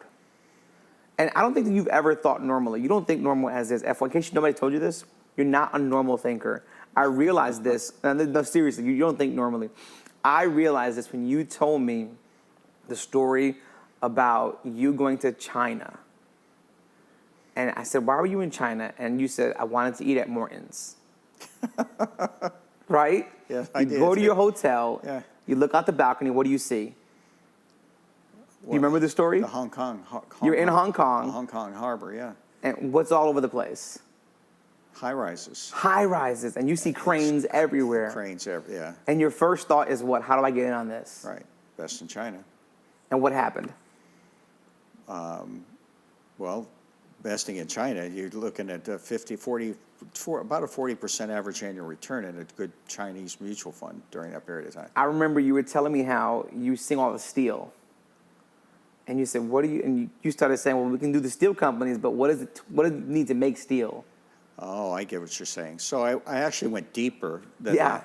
That's not normal, FYI. Oh, yeah. So the answer, this is true. We actually quadrupled our clients' money in this particular. That's insanity. 400%, it's insanity. What I didn't realize, I'm not a technician on industrial materials, but you need coal, COAL, to make steel. You need it. So I found out where China is importing most of the coal from, which happens to be a coal company in Canada. So we bought that for our clients, and it's actually one of the most successful investments I've ever seen because it quadrupled in about 2 years. Plus, it was paying us, I think, around an 8% dividend. Yeah. So you quadrupled your money, plus you got 8% yield on it for a couple of years. Then it got bought by another company, and we liquidated it. So yeah. So the lesson to be learned here is go to dinner with Richard because you get opportunities. But that's crazy. You're sitting there just to go to dinner.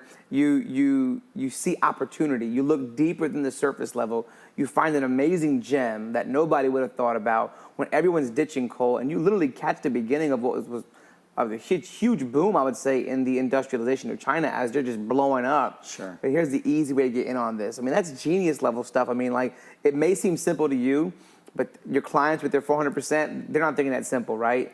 Those are amazing things. But then again, back to the original statement, an RIA will do that for you. Sure. Maybe not at that level, right? We ain't promising 400% from nobody, but having that kind of savvy, that wherewithal to benefit and help you grow because they grow from you growing. Right. That's absolutely important. There's no easy way to look for IRAs. Well, or is there?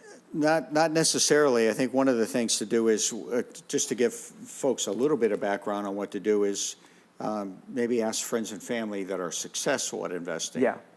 Not necessarily somebody giving advice from a barber chair. Yeah. So you get advice. No knock on my barber. My wife cuts my hair. She's awesome. Is ask around, ask successful investors who they use, number one. Number two is, I've always told this when a potentially new client came in to see me, I said, look, here's the decision you have to make. Is you have to like me and you have to trust me. That's it. Yeah. If you don't like me, then I suggest you keep looking until you find somebody. And if you don't trust me, by no means do you want to have a relationship with me. So if you find somebody, and that's the best way to find a referral. I mean, no, absolutely. You don't find a good restaurant from looking in the Yellow Pages, although they don't have Yellow Pages anymore, do they? They don't. No, you want a referral. It's okay. You're aging somebody. yourself. I am old. I was here before the dinosaurs. So you want to get a good referral from somebody that likes and trusts their person, and then you want to make an appointment and just kind of feel things out, whether or not it's a good relationship or not. And I think that I've had that experience. Sean's now, he lives in Florida, so I have a lot of friends in Florida. I've sent a number of people who are down there, retired pastors or just retired friends, and I have such a peace of mind to send them to people I can trust, and people who are, above reproach, so to speak, in my eyes at least. So that's a huge one. Ask friends, ask family, find somebody reliable, find somebody, you said last time, who's not fresh out of college, Yeah. You want some gray hair, you want some experience. They've been through some crisis. They've seen the 08 bubble pop. They've seen the .com pop. They've seen 9/11. They've seen all that kind of stuff. They know something about something. They know what to do. Sure. I think that's extremely important. I would highly recommend that you don't work with anybody fresh out of school, college, business school or whatever, because they don't know anything. They think they know everything, but the reality they know is, theories. Yeah, they know theory, but they don't know the real world. I would strongly suggest they have at least 5 years. And I can honestly say this because my first 5 years I was probably dangerous. Because I thought I knew what I knew, and I didn't know much until you really get into how the markets operate. Yeah. And so even ideally, somebody that's been in the business in 10 years or longer too.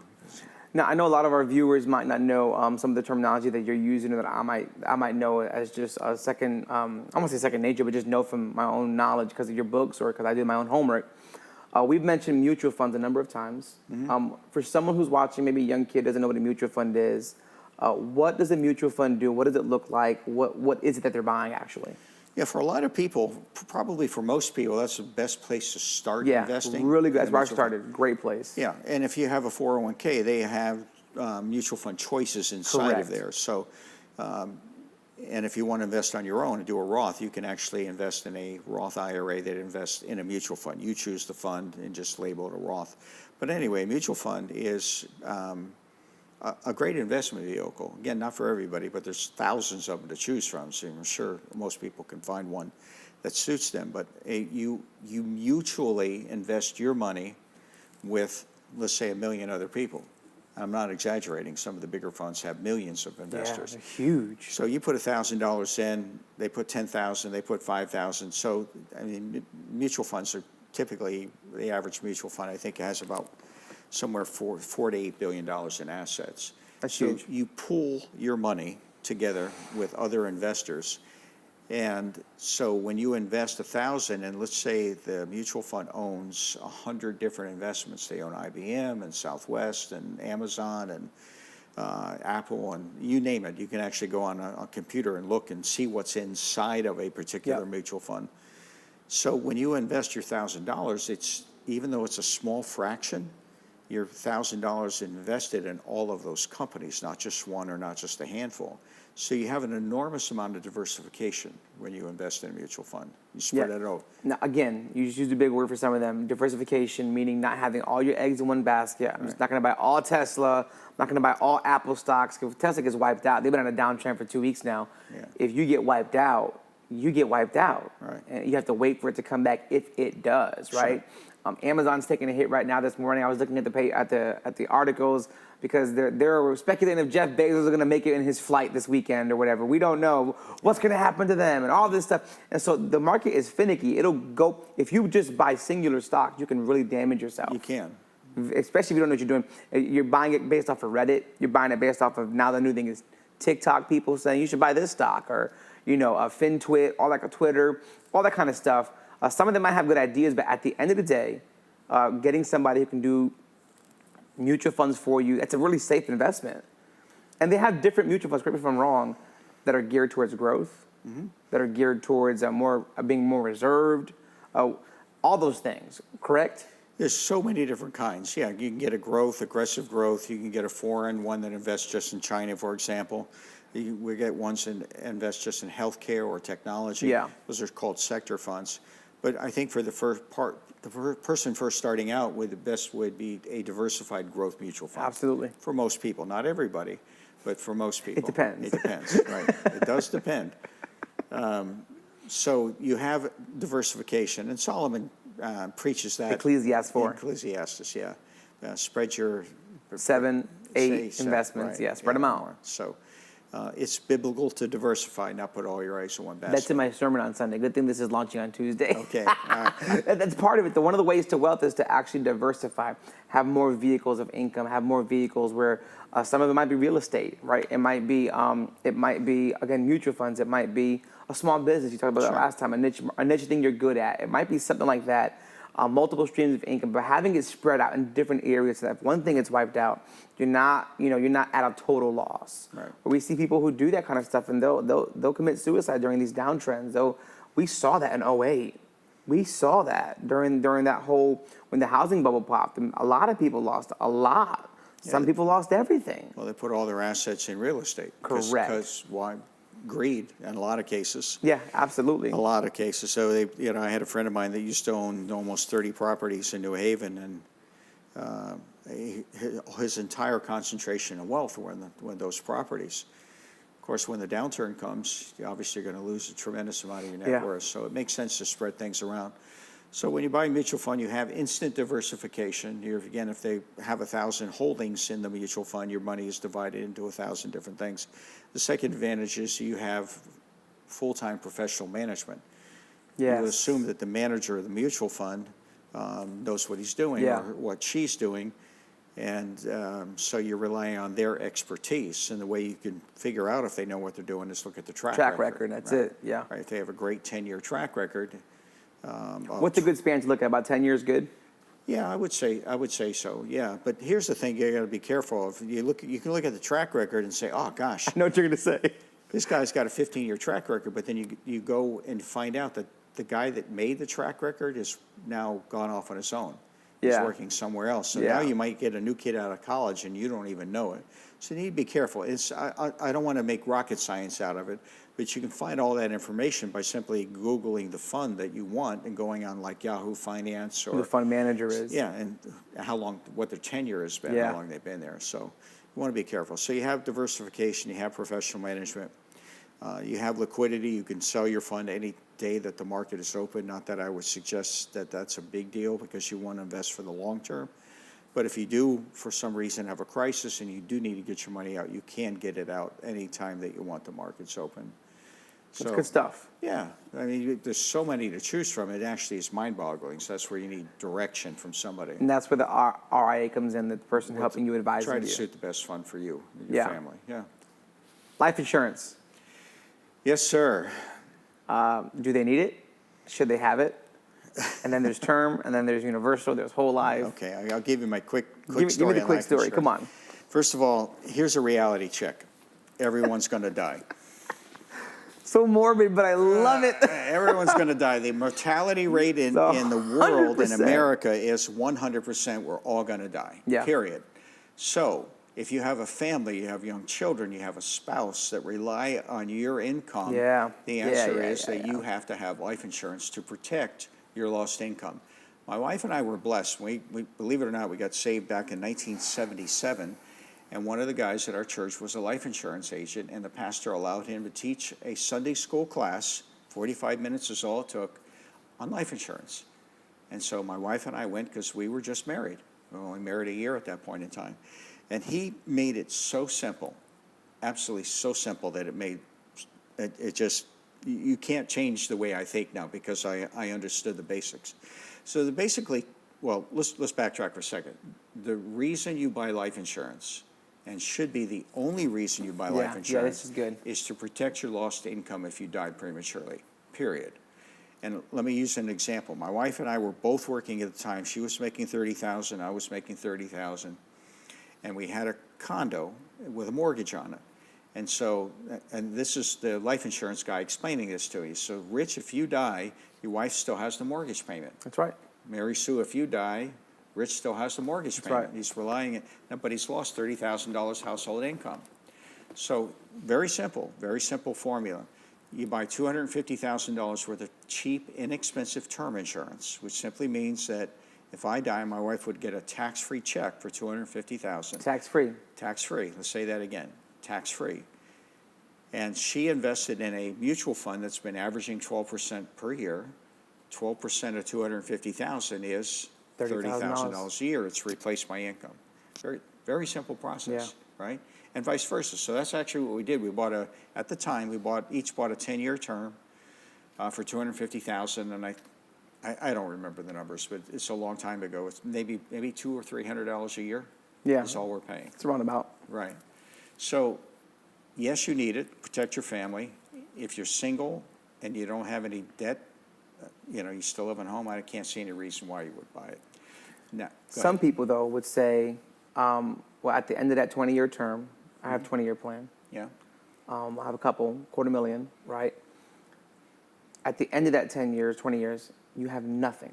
I've been paying $32 a month for 20 years, and I have nothing to show for it. You should get whole life where they invest your money, and they charge you more, but they invest some of that money. And at the end of that, if you're still alive, you can take some of that cash value out. What would your response to that be as a former RIA?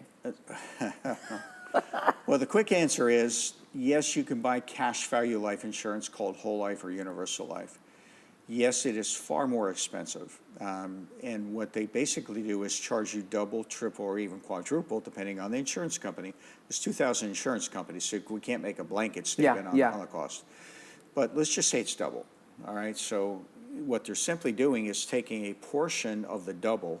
They're buying you cheap term insurance, but they're taking the excess charge and putting it in a side investment account. Typically, that is only going to pay about 3-5% interest. On the other hand, if I did this on my own, and I did, this is what the insurance guy explained in Sunday school class. He goes, now what I want you to do is put $100 a month in an IRA for you and for your wife, and at the end of the 20-year period, that $100 a month in a IRA, Roth IRAs weren't around at the time, that $100 a month is going to be worth, let's say, $100,000. Yeah. And my wife would have $100,000. He goes, now you don't need $250,000 worth of insurance. Now you might only need $100,000 because you're over that period of time, the mortgage has been paid down. So here's the biggest thing. I used to debate life insurance agents. People would say, hey, can you... It's like talking to Jehovah's Witness. Exactly. Sometimes even worse. Here's the bottom line. This is pretty simple. Ask your agent, what happens to the cash value or the investment side of my whole life or universal life if I die? Simple question. He won't give you a simple answer, but the simple answer is insurance company gets to keep the money. That's right. Now, you tell me why that's a wise investment. I put money into a whole life policy. Let's say it's worth $50,000 20 years from now, and I die. The $50,000 is kept by the company. My wife only gets the death benefit, the face amount of the Correct. policy. Anybody who think that's a good deal is out of their mind. Because they've been investing your money for themselves. Yeah. I think the other side to it too is why are they selling you this product in the first place? It's a much higher commission rate. Commission rate for the agent? Because an average life insurance policy commission is the first year's premium. Right. So if you're paying $50 a month, that person who sold it to you, they get $600 Right. as a commission, because you're going to keep that policy for 20 years, and if you never use it, you stay alive. The company's made a lot of money off of you, granted, On right? the spread of the money. Correct, on the spread. So they're okay paying you the first year's full, premium. It's not much different with the whole life person. You're going to pay $200 a month. They might get a $2,000 benefit for, a commission check for selling you this. So they have a much higher desire to sell you these much more expensive products that look good, and you will leave feeling like you got the deal of a lifetime. It's like timeshares. You will feel like you got a deal of a lifetime, but you got the maintenance and everything else to come along with it that you didn't know about. Right. And I think that when it comes to whole life and universal, people think they have the best ideas ever, and they don't. Like, I know a guy who went with a company who remained nameless and did one of these benefits. And at the end of the day, the benefit itself didn't show up. In other words, what I'm saying is he had just as much money as he gave in as when it matured. Yeah. It never went up. So these people have just this higher ambition to sell you these products. The guy, you're talking about, he had a 15-year term, it was something short, wasn't long, had nothing to show for it. Right. And his son calls me up like, yo, would you believe these people did this to my dad? I'm like, I would definitely believe I do. Yeah. they did that to your dad. So life insurance for me is a must. My sister always told me, hey, keep your investments and your life insurance separate. Absolutely. Keep them separate. You're hearing it from somebody who's wildly successful. If you have some smooth talking, snake comes into your house and with his friend and his trainee to sell you something, it's just not the best thing. It's not. It's just not. What would you say to somebody who's neck deep in debt right now? Whether a young couple, maybe just a young person inspired, maybe they have no debt. What's the first step? Well, the first step is to get out of debt. And the way you do that, is Ramsey can help, but I already gave you an example of how I got out of debt. Just put a legal pad. And I prioritized the list, by the way. The highest interest rate was the number one thing I wanted to get rid of. That makes sense, because you pay 18%, you want to get rid of that one. If the other one's only paying 14, you want to get rid of 14 if the other one's paying 12. So, it's to get out of debt first and foremost. Focus on that. Concentrate on it. If you're serious about it, you'll find ways of cutting money out of your ordinary budget. If you're serious. You'll discipline yourself. Let me tell you a true story. I've counseled so many young couples from my church. Pastor would send me somebody, help them. Thanks, Pastor Foster. And one lady comes, single mom, but her kids were a little bit older, in high school age. And so she was a school teacher making a decent living. And she goes, Rich, I just want to get out of debt. I said, well, how much do you owe? She said, well, $8,000. It's credit card debt. Just happens, you got to pay for kid stuff and all that. And I said, look, there's only 3 ways that you're going to be able to do this. Either make more money, spend less money, or sell assets that you have that you're not using, or you could do without, take that money and pay off the debt. She goes, well, I really don't know. I can't think of anything. I'm a teacher. It's hard to get another job. And, kind of go back and forth. And then she makes a statement where, well, they want to, and she says this totally out of context of our conversation. She says, they wanted me to teach summer school. And I don't want to do that. I don't want the summers off. And I said, well, how much would they pay you to do that? $8,000. The exact number she was in debt. I said, I'm thinking, has the bell gone off yet? You owe $8,000. You could work summer school just 1 year, not for the rest of your life. But she didn't want to do it. So, at least in my mind, she wasn't serious about getting out of debt. You had a perfect opportunity to do it. You got to be serious. Yeah, I am serious. The Bible says, why sleep, why slumber? What are you doing? Yeah. A little bit of sleep, ruin comes on you quickly. You have to work hard towards getting free from these type of things. Sure. So your encouragement is get out of debt, number one, of course. Find somebody who can guide you through this process. Yeah. I have a really big question for you that a lot of young people might not have a proper answer for. They hear it in church. Maybe they do hear it in church. Maybe they're doing it. Maybe they're not. You were mega deep in the hole. $2 million in our today numbers about. You were deep in the hole. Clawing your way out of debt. were you still being generous to the church or to the kingdom during that time? Absolutely. Yeah, I wanted to keep my life biblical. Again, we're newly saved, and I love Jesus. I'm on fire for God, like a new convert is. And the funny story is, maybe just a month after my wife and I got saved, the pastor preached a sermon on tithing. I'd never heard the term before. Honest, didn't even know what it means, and he explained it. I still remember to this day. So does my wife. I elbowed her, and I said, "That's awesome. That's awesome. We need to do that. We need to start doing that right away." Because I saw the benefits. I'm not trying to use God now. I see the benefits of being obedient to God with my money. That's right. Obedience carries a reward. And then the blessings come. The first is the obedience, and then the blessing comes. So we started tithing. And ironically, that's pretty much when things started turning around for us. But, you'll hear every pastor preach that tithes and offerings, and I certainly got that too. There's so many people around the world. I mean, you and I have been to Rwanda together. We've seen kids that don't have clothes, don't have shoes, don't have clothes. They're drinking water from a swamp, have malaria.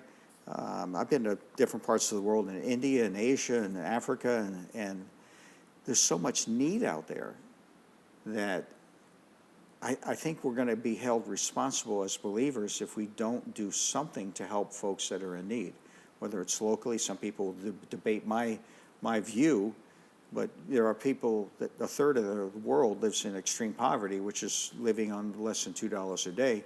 People say, I would much rather give here, and I do too. There's certainly people that are in need here, but there are overnight, over a 24-hour period of time, 20,000 children will die because of preventable, curable diseases and from malnutrition.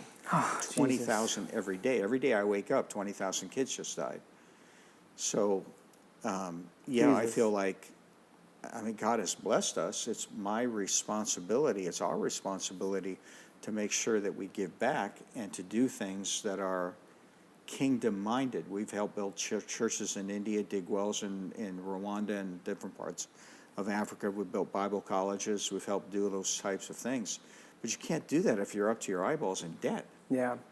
I remember the village, I told you last time, I remember the village we went to on the outskirts by the Congo, and I remember you walked me with a great deal of humility, but it was but you were very proud of this well that you guys had gotten dug over there. Mm-hmm. And I remember you showing me on the right side this swamp of water. Yeah. On the left side was the well, and you're telling me, like, this is where these kids were drinking out of before. Mind-boggling. It is. To see the differences. And are you telling me, and you're telling our viewers, that you getting debt-free and you building wealth has helped you be more generous, right? Yeah. Is that the mindset? I'm able to now do more for others. Absolutely. Yeah, absolutely. But the same token is, even when you're in debt, you still need to put God first in the area of finances. Grace wasn't a goal for you. Giving rather wasn't a goal for you. It was a grace even in the hard times. Yeah. And my pastor, and this was an unsolicited compliment. I wasn't looking for a compliment. He said to me once, Richard, you're one of the few people that have ever figured it out. And I said, what do you mean? He goes, you gave your way out of debt.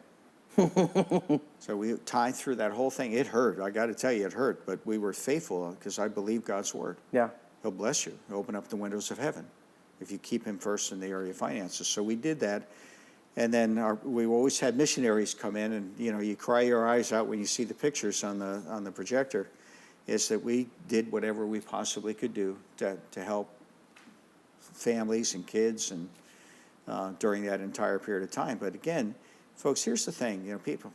People knock, oh, you're not a good Christian. You invest your money, you do this, you buy life insurance. It shows a lack of faith. That's all nonsense. If you read the Bible and you read the scriptures, we're supposed to be good stewards. Yeah. We're supposed to be givers. We're supposed to be able to bless others.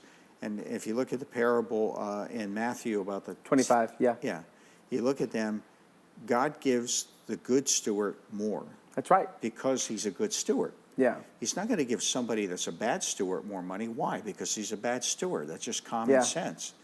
So that if you are able to just be a channel or a conduit of wealth, God can flow it into you and then out and distribute. I ask on a regular basis, God, is there somebody I can bless today? Did he tell you, Lewis? A lot of time. Remember, I told you I'm hard of hearing. I read lips. I didn't see his voice that day.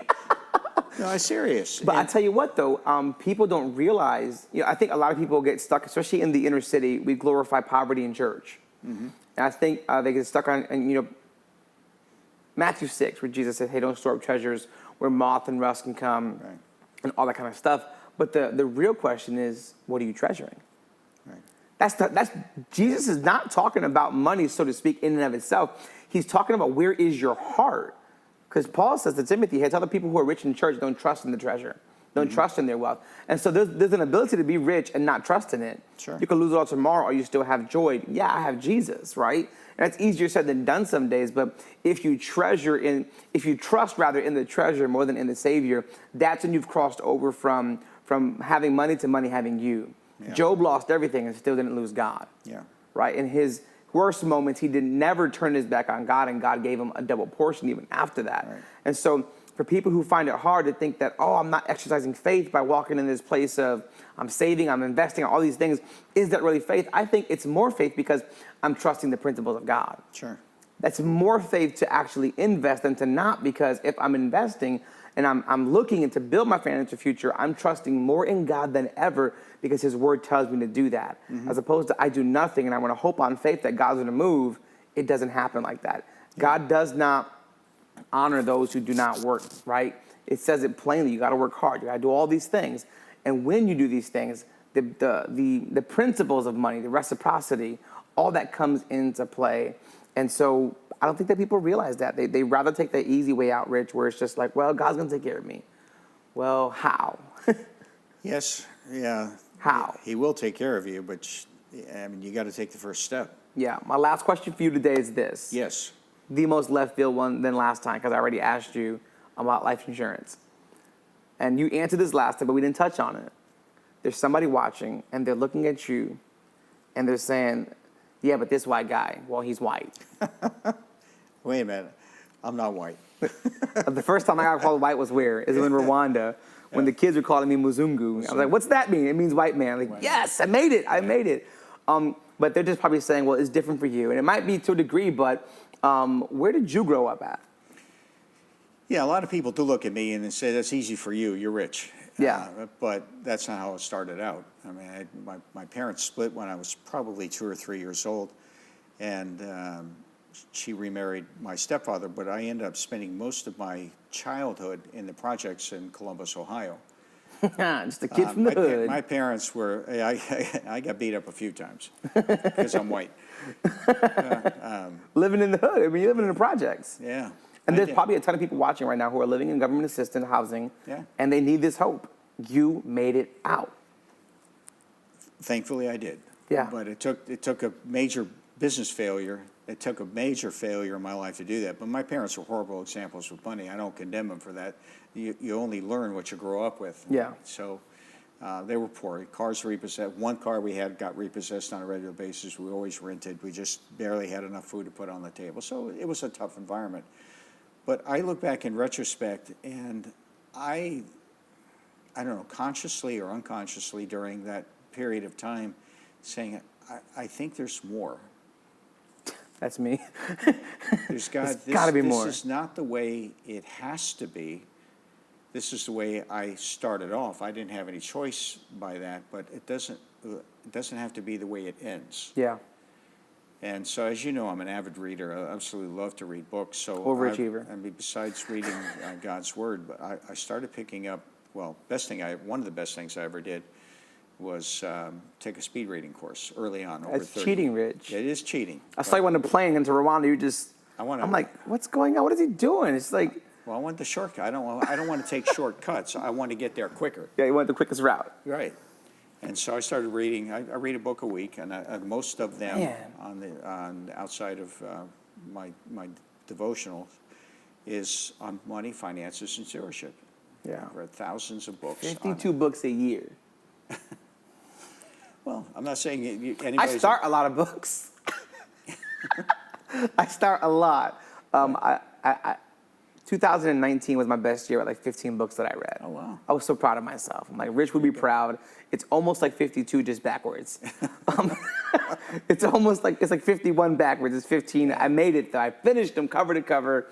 I've been cheating doing audiobooks. I process speech really fast. That's good. I'm on 2.0 speed. I go double the speed, and I can process it perfectly. My wife's like, how are you listening to this trash like this? I'm just like, I like it like this. Leave it alone. But, knowledge is power. It is. A couple ways to get, I think, again, looking back in retrospect, a couple ways. First of all, I made a determination, this does not have to be my life as an adult. I can make a conscious decision to do to get out of this. I was blessed along the way, even long before I was a Christian. I was able to work my way up in the workforce to a great job, actually. But still, I realized there was a lot to learn. There's reasons that my boss is my boss. Yeah. He knows more than I do. He took risks. He did lots of other things. So I started reading books, but also, as I used the example of, I picked the brains of people that are smarter than me. Yeah. And that cuts off an enormous amount of time in trying to get to the top. And I focused. I wrote goals down. It's simple. I mean, goal setting and, all that stuff put on index cards just so I could focus on that. Because what happens is we get caught up in the emotion of it and say, yeah, I'm going to do this, I'm going to do this. And a week from now, you forgot it already. Yeah. But at least by having it in front of you all the time, I had to take to my refrigerator and when I shaved and when you shave every morning. Every other year I shave. Yeah. I think a lot of people like the idea of getting debt free, the idea of financial success, the reality and the hard work it takes, day-to-day grind. You tell a story to me often, and I have the experience as a pastor all the time that you can preach about budgeting, but when they show up for the class, right? You did the whole teaching. The whole church comes forward for the altar call. Yeah. You say, all right, guys, Wednesday night, let's come together. Let's take care of this in this budgeting class, in this financial class, and one person showed up to your class. Yeah. Hundreds answered the call, but one person showed up to do the work. Right. I think that's the epitome of people's mindsets. Oftentimes, everyone wants it, but they're not willing to go the extra step. They don't want to pay the price. Pay the price. Yeah. You paid the price. I was willing to pay the price, though. I realized everything has a cost. Yeah. Everything has a cost. So if you want to get out of debt, it's going to cost you time, effort, energy, sacrifice. If you want to be successful, it's going to cost you. Educate yourself, find mentors to help you. It's funny, I had lunch with a friend of mine just yesterday, and he says, how can we help the church? We're trying. How can we help the church, the people in the church get out of debt and do this? And I was thinking about this, thinking about that. I said, why don't you put a think tank together? Just a suggestion. Get 10 or 12 people in the church that want to get out of debt, want to be successful, want to start their own business. I said, get 12 of them together and put a think tank together. Do nothing but share stories, think about where you want to accomplish, think about the vehicles to get there. Again, there's tons of stuff on the internet and YouTube. Most of it's garbage, but there's some good ideas on there. I use the example of there's a young kid. It's a true story. A young kid, when eBay first came out, buying things on eBay and then reselling them at a higher price. He found a disparity in the price. There was that might have been worth $10, was selling at $8, so he'd buy it at $8, put it back on and sell it at $10. But he kept doing this for a couple of years. Yeah. By the time he reached 16, he bought himself a used Mercedes. He's 16 years old, by just the money he made on eBay. And I was a smart guy, smart kid. Yeah. Right? So I'm not suggesting you go out and do that, but if you sit down and think, I bet you could easily come up with 2 or 3, 4 dozen ideas on how to supplement your income. Or how to transition out of what you're doing now into something that is a little bit more lucrative down there. If you want to do it. You have to if want you want to do it. If you're good at music, do music lessons. If you're good at singing, do vocal coaching. If you're good at something, do it for others and teach them what you're good at. You can make resources off of that. I was mentoring a young guy from our church not too long ago. And it was a test. I said, I want you to read this book first, right? So I give him to read the book. I call him. He actually calls me and he says, oh, man, I'm still struggling. I'm trying to get out. I said, did you read the book yet? He goes, no, I didn't have time. In the course of the conversation, he told me he just watched a Superman movie on TV. I said, wait a minute. 2.5 hours. Wait a minute. You just told me you don't have the time, but you just spent time watching a movie. You obviously do not have your your life in priority. So it's amazing with the excuses that we can come up with. Man, My hope is that the church gets it. They realize how serious this is. If you're watching still, you can, again, if you text me about this book, I'm not going to give it to you. You have to email me at pastor@citywidechurch.us. I got 7 copies. You can get this book. This is a great book. I read this one also. This one's no longer in print, but all the principles are on the website, greatinvestor.org. Right. That link will be in the description. But this book right here is a phenomenal book. I read this is the second edition. I read the first and second, How to Be a Great Investor. And for me, it was a little bit harder of a read than this one because I had to do a lot of comprehending. When you talked about bonds and annuities and REITs and everything else, which I loved it. I got a really good education on it. But this is a great book. You can buy it on Amazon for about $15, correct? Yeah. Amazon, about $15, and I do have 2 copies left here. Again, if you email me, I can give you one of these copies. Only the first 2 people to email me for that one. I'm doing giveaways here now. Rich, I want to thank you, number one, for being here. I want to thank you for coming here twice now, right? Yeah. I want to thank you for writing this book. Yeah. If nobody has ever thanked you for that, the subtitle in this book that really hooked me was Reclaiming God's Promised Blessings. Right. And I'm at a place in my life right now by the grace of God and by the wisdom of the scripture that Richard Everett brought to my life. And I mean this with all humility and with all sincerity. I would not be where I'm at right now if it wasn't for you. And I am grateful for you writing this book and imparting this wisdom, and for your crazy son for befriending me and changing my life. He's hysterical. I love him to pieces. What a great brother he is. And thank you. This has been life-changing. And the impact you're making on my family and my family tree and my 3 little girls is going to be life-altering for decades to come. So that's awesome. Yeah. Awesome. Church, until next time, I want to thank you for watching. We have another one coming out with another entrepreneur that you are going to love, a great friend of mine, a great man of God. Some of you might know him, some of you might not. But until the next time, Pastor Luis is out. I will see you guys.